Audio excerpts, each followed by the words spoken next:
Oh, this is an open secret.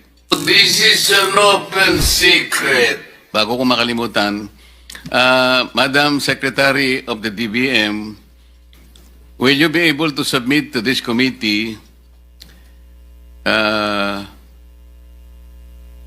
flood control projects budget from the unprogrammed funds and BICAM insertions starting from 2023, 2024, and 2025. Yun lamang unprogrammed and BICAM insertions, flood control projects. Kasi po, kaya gusto naming emphasize ito, mas malaki po yung kinikita ng politiko dito sa unprogrammed and insertions. Bigyan ko na po kayo ng example. Yung politiko, sabi po sa report, initial report, pagka ganito yung tipo ng project, 30% siya. Yung bidding back and losing bidders, inaayos po yan That's 5%. Project implementation, andyan na yung DE, at saka yung kakutsaba, quality control, 5%.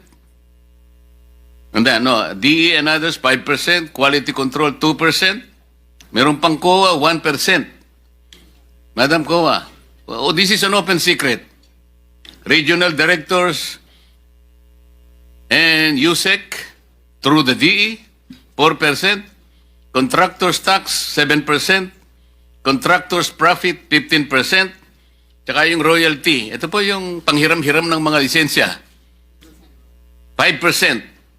Alam mo total, Madam Secretary? 74%. Ang natitira po sa project, 26% na lang.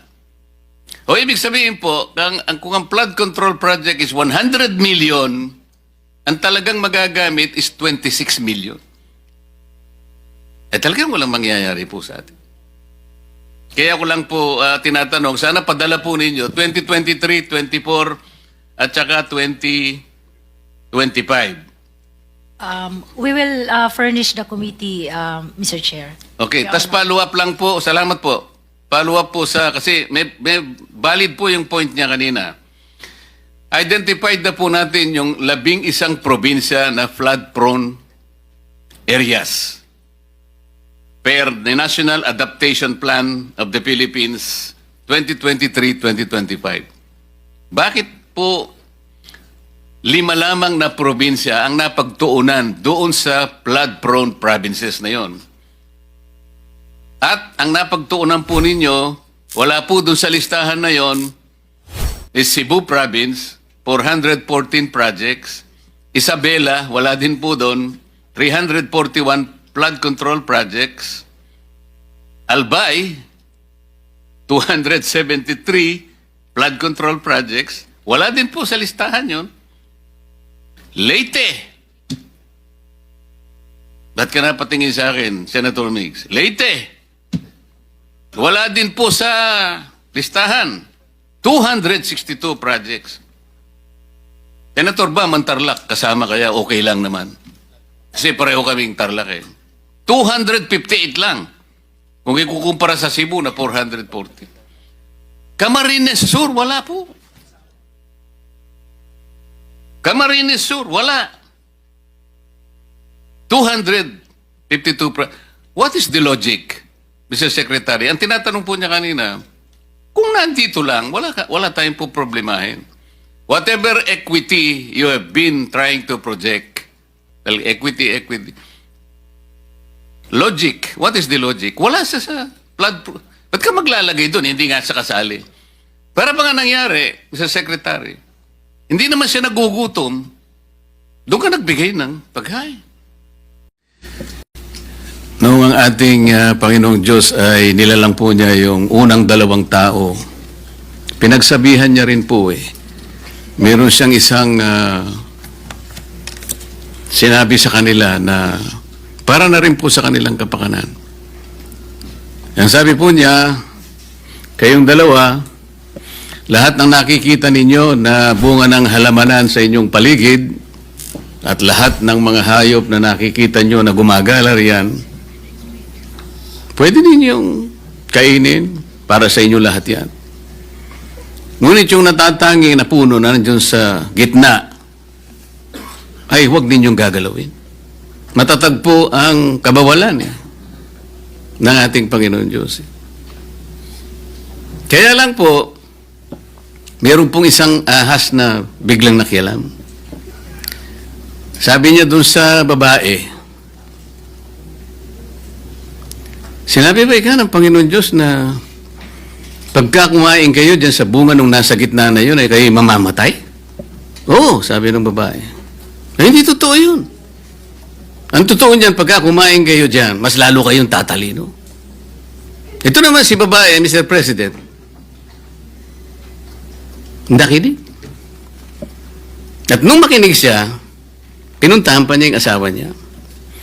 Yun po yung kauna-unahang under desire po, Mr. President. Napakain din po yung asawa. Ano po ang ibig ko sabihin? Bakit ko po nilalahad ang pangyayaring ito?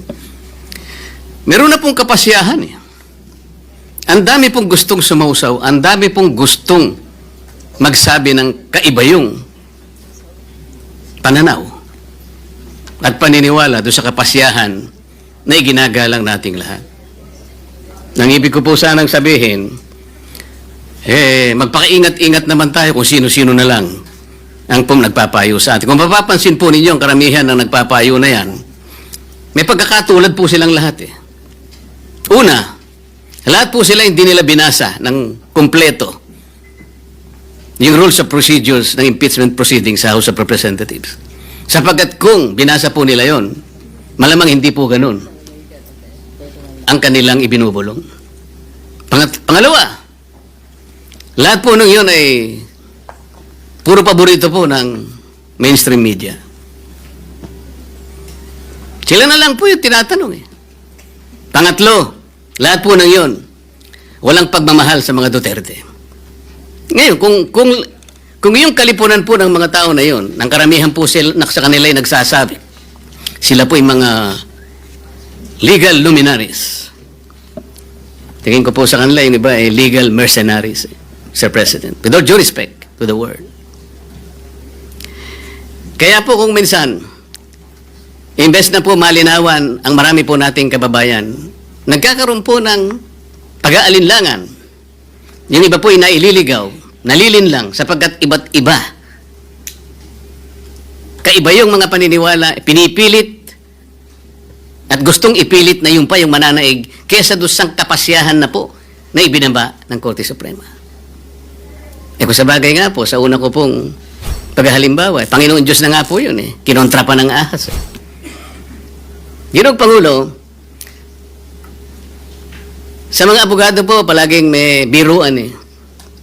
Kasi po, sa lahat ng pagdidesisyon ng ating korte, lalong-lalo na po ang kataas-taasang hukuman, hindi naman po lahat ay agreeable. Merong partidong aggrieved siya, merong partidong masaya siya. Ngunit, sa katapos-tapusan eh, wala po tayong magagawa kundi tanggapin ang kapasyahan. Minsan po sinasabi nga natin kahit pabiro, alam mo ninyo, basta desisyon ng Korte Suprema ay nagiging bahagi ng ating mga batas, maliman o tama. Yun po ay nasa Article 8 Civil Code na binanggit na po kanina ni Senator Bato. Nang sinasabi po, judicial decisions applying or interpreting the laws on the Constitution shall form part of the legal system of the Philippines. Wala na po tayong magagawa doon. Batas na po yun eh. Sa akin pong naunang talumpati kanina, Ginoong Pangulo, hindi ko na po ulitin. I will just request that my entire speech, Mr. President, be incorporated by way of preference to be included in this explanation in my voting yes for my own motion. Thank you very much, Mr. President.